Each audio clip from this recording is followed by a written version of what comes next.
অল্প বয়সে গল্পের মতো স্বপ্ন দেখেছি যত, ভালোর চেয়েও ভালোবাসা আজ ভালো রকমের ক্ষত। অর্থের অভাবে শর্তে হেরেছি, বাকি সব হয়নি গণ্য।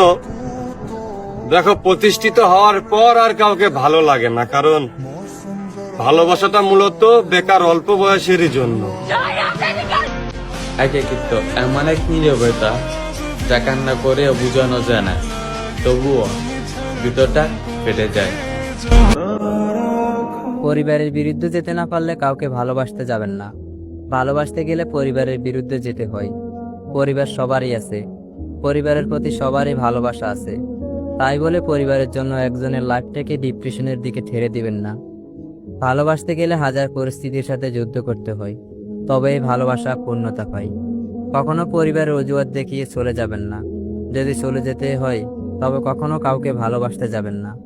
ভালোবাসলে এমনভাবে ভালোবাসুন যাতে সেই মানুষটিকে নিজের করে নিয়ে সবাইকে দেখিয়ে দিতে পারেন যে সত্যিকারের ভালোবাসা কখনো হেরে যায় না। ভালোবাসাটা যদি সত্যি হয় তাহলে এমন কুঁড়ে ঘরে থাকাটাও মন্দ নয়।